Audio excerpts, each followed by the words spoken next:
వ్రతశాల ఇది నా యేసు నివసించశాల.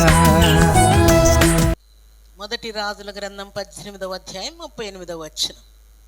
అతడు ఇలాగున ప్రార్థన చేయుచుండగా యెహోవా అగ్ని దిగి దహన బలి పశువును,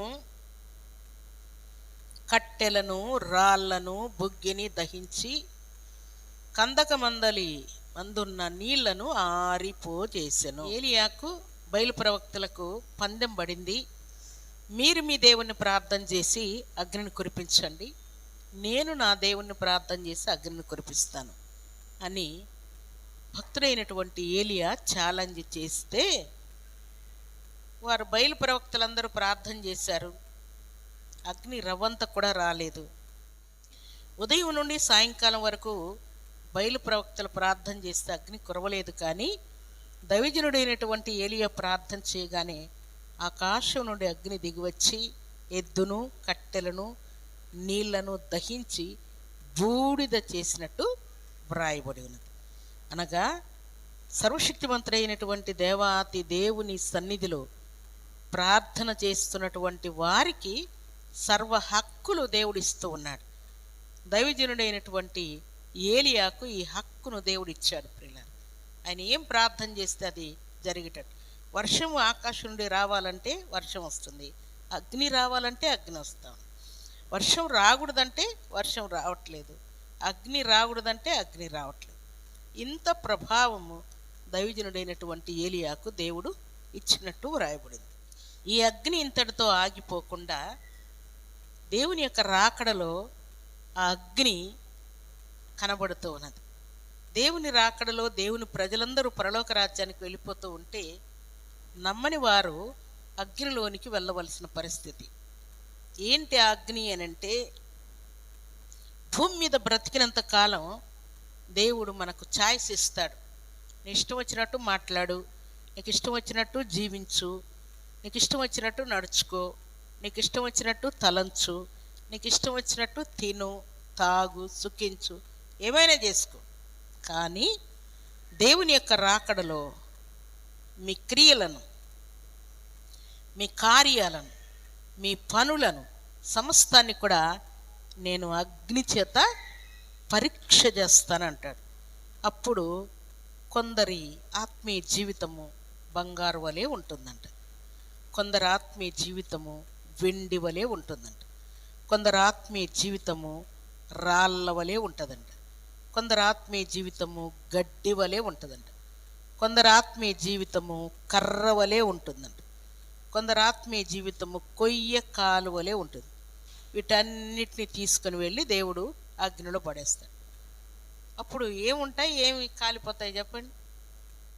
గడ్డి కాలిపోతుంది, కర్ర కాలిపోతాయి, కొయ్య కాలు కాలిపోతాయి.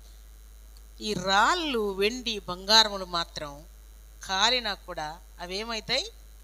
మరలా మిలమిల మెరుస్తూ ఉంటాయంట. భక్తి కలిగినటువంటి వారి ఆత్మీయ జీవితం బంగారు వలెను, వెండి వలెను, వెలగల రాళ్ళ వలెను వారి ఆత్మీయ జీవితం. అగ్ని వంటి మహాశ్రమలు కలిగినా కూడా ఆ శ్రమలలో కూడా వీరు గట్టిగా నిలవబడతారు.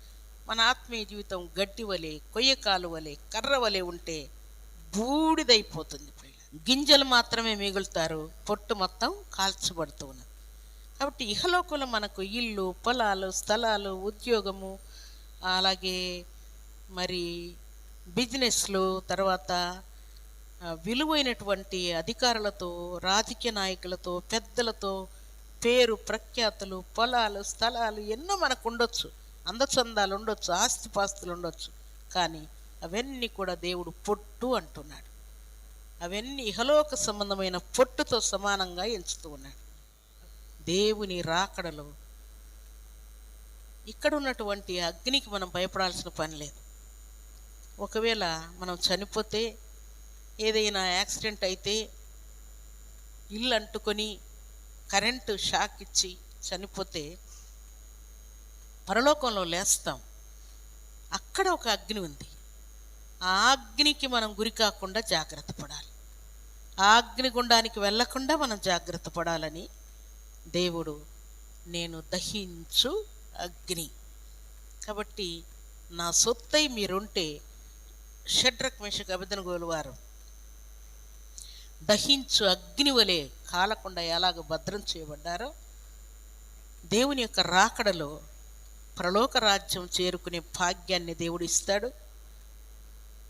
ఒకవేళ మీరు యేసయ్యను నమ్మకపోతే, ఇంకా పాపశాప సంబంధమైన క్రియలు మీలో ఉంటే, మీరు అగ్నిగుండంలో అగ్ని ఆరదు, పురుగు చావదని, ఆ ఘోరమైన నరకానికి మనం గురి కాకూడదని దేవుడు భూలోకానికి దిగివచ్చాడు.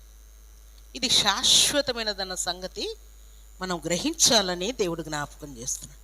కాబట్టి ప్రభు సన్నిధిలో చేరిన మనమందరం కూడా అగ్నివలే పని చేయాలి. అలాగే దేవుని యొక్క వాక్యం అనే అగ్ని నిత్యం మనల్ని కాలుస్తూ ఉండాలి, మనల్ని సరిచేస్తూ ఉండాలి.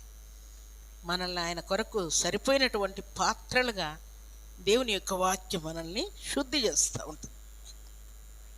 అప్పుడు దేవునికి మహిమ తెచ్చే పాత్రలుగా, నీ దేవుడే సజీవుడైన దేవుడని, నిన్ను బట్టి దేవునికి మహిమ వచ్చేటట్టుగా దేవుడు కార్యం చేయబోతున్నాడు. మనలందరినీ కూడా ఒట్టివారినిగా, పనికిరాని వారినిగా, అల్పులుగా ఉంచాలని దేవుడు కోరుకోవట్లేదు. షడ్రక్ మేషక్ అబేద్నెగోలు వారి పేరు ఎక్కడి వరకు ప్రాకింది చెప్పండి? ప్రపంచానికే తెలిసిపోయిందంట. షడ్రక్ మేషక్ అబేద్నెగోలు వారి పేరు ప్రపంచానికే తెలిసేటట్టుగా దేవుడు చేశాడు. భక్తుడైన యోసేపు పేరు ప్రపంచానికే తెలిసేటట్టుగా చేశాడు.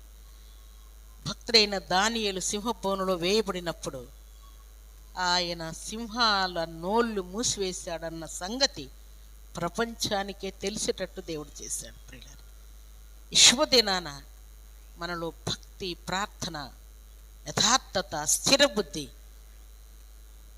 స్థిరముగా మనలో ఉంటే, మన పేరు కూడా, మన భక్తి కూడా, మన ప్రార్థన కూడా, మన విశ్వాసం కూడా, మన క్రియలు కూడా, మన దాతృత్వం, మనము దేవుణ్ణి ప్రేమించే విధానం, దేవునికి మనం అర్పణలు ఇచ్చే విధానం, దేవునికి వెండి బంగారాలు ఇచ్చే విధానం, కుమారుని కుమార్తెను దేవునికి సమర్పించే విధానం, ఇదంతా కూడా అనేకులకు లోకమంతా తెలిసేటట్టుగా భక్తులను ఎలాగున దేవుడు హెచ్చించి గొప్ప చేశాడో, మనల్ని కూడా దేవుడు అలాగూ హెచ్చించి గొప్ప చేయాలని ఆశపడుతూ ఉన్నాడు. ప్రియులారా, ప్రభు సన్నిధిలో చేరిన మనం మనకంటూ ఒక ప్రత్యేకత ఇవ్వాలని, మనకంటూ ఒక పేరు ఇవ్వాలని, మనమంటూ దేవునికి మహిమ తెచ్చే పాత్రను అవ్వాలని దేవుడు కోరుకుంటాడు. అపవాది చేతిలో చిక్కు కొనకుండా దేవుని కొరకు నిలబడదుముగాక.